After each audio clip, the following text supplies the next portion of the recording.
Aux États-Unis, nos bâtiments sont responsables de plus de 40% des émissions de carbone. Les gens l'ignorent. On pense à nos voitures ou à d'autres choses qui produisent des émissions de carbone. Mais tout autour de nous, dans le silence, nos bâtiments, maisons, écoles, hôpitaux brûlent de l'énergie. Et c'est une grande partie du problème climatique.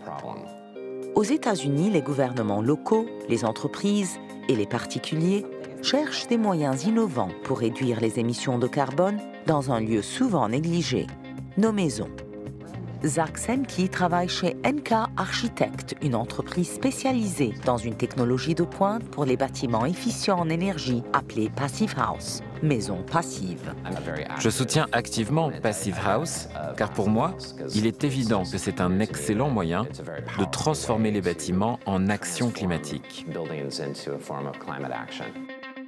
Dans l'énergie propre, on voit le coût des panneaux solaires et des éoliennes chuter et leur performance augmenter rapidement. Il faut en profiter et puiser dans la science pour construire de meilleurs bâtiments. Et c'est ce que fait Passive House. Pour tenir les objectifs de l'accord de Paris, nous devons contenir les émissions d'ici 2020, puis réduire de moitié les émissions tous les 10 ans. L'accord de Paris sur le climat s'engage à limiter la hausse de la température mondiale à moins de 2 degrés Celsius.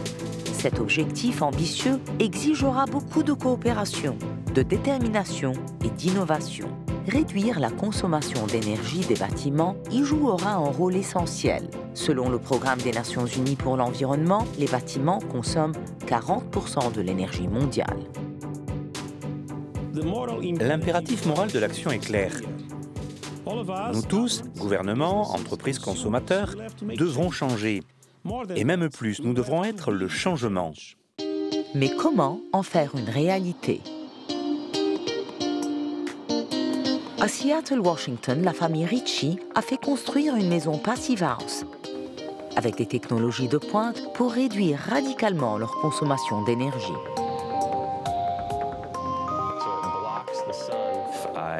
Je suis écologiste.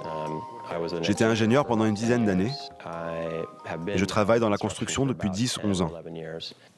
J'aime le travail manuel. J'aime beaucoup la construction. Je voulais aller plus loin, vraiment faire quelque chose pour la communauté.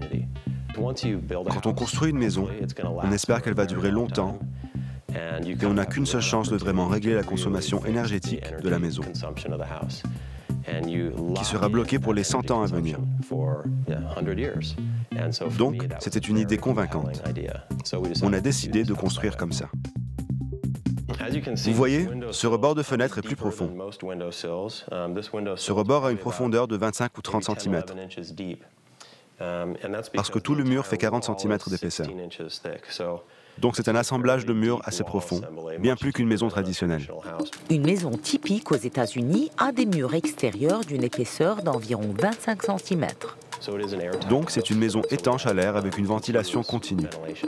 On distribue de l'air frais dans toute la maison tout le temps. Une maison Passive House utilise une enveloppe de bâtiment pour vraiment contrôler l'air qui entre et qui sort. Il faut donc une couche épaisse d'isolation partout. Ce sera peut-être difficile de filmer ici. Voici le ventilateur de récupération de la chaleur. Il aspire l'air frais à l'extérieur, le filtre, et le distribue en continu dans la maison. Avoir de l'air frais constamment filtré permet d'éliminer les allergènes et les toxines dans l'air. Et notre maison est plus confortable. Dans notre ancienne maison, l'hiver, on faisait tourner le chauffage quasiment en continu et on devait se couvrir.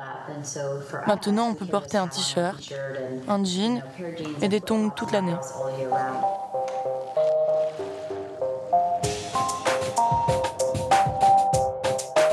En moyenne, une maison Passive House coûte 3 à 5% de plus qu'une maison conventionnelle.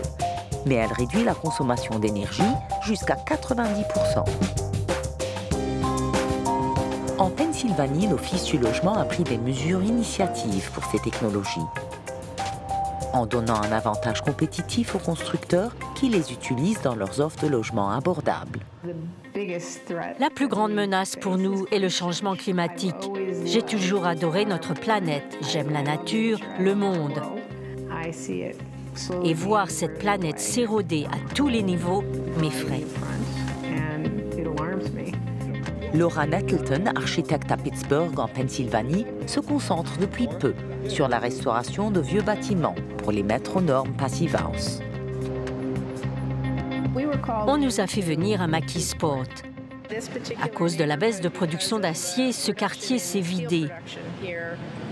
Ce centre communautaire s'est transformé en refuge pour sans-abri.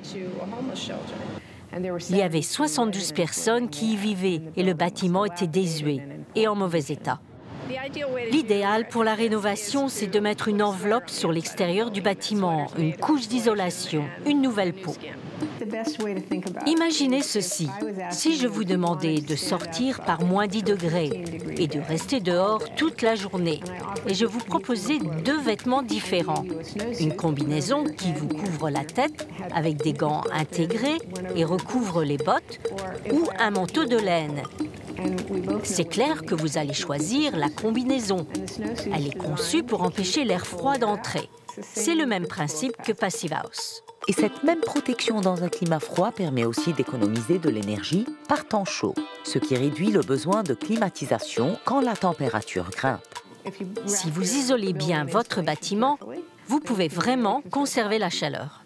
On a économisé 68% d'énergie par rapport au bâtiment d'origine. C'était une réduction énorme. Le mouvement Passive House prend de l'ampleur dans le nord-est et partout aux États-Unis. Loïc Chapoz travaille sur la conservation des logements multifamiliaux chez NYSERDA, l'agence de l'énergie de l'État de New York.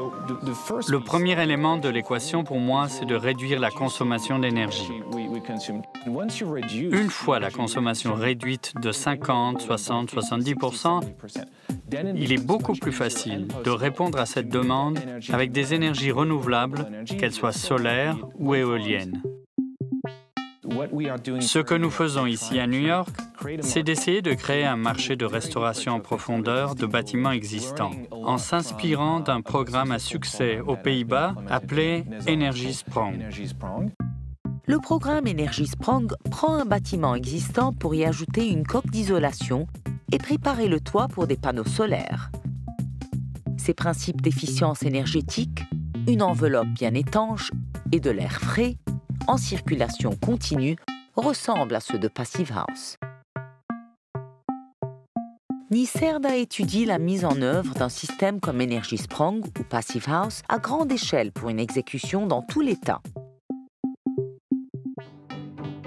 Et pour étendre la portée de cette technologie, l'Institut américain de Passive House a commencé à travailler avec ses homologues en Chine et au Japon pour promouvoir l'architecture durable au niveau mondial. C'est vraiment possible d'étendre Passive House suffisamment vite pour créer les conditions de construction à 0 émission de carbone d'ici 2050. Et c'est ce que nous devons faire. Je suis sûr que c'était pareil quand on a équipé les premières maisons de plomberie ou d'électricité. Oh, c'est stupide, on n'y arrivera jamais, c'est trop cher. Vous voyez, c'est la même chose, sauf qu'on rend la consommation d'énergie plus logique.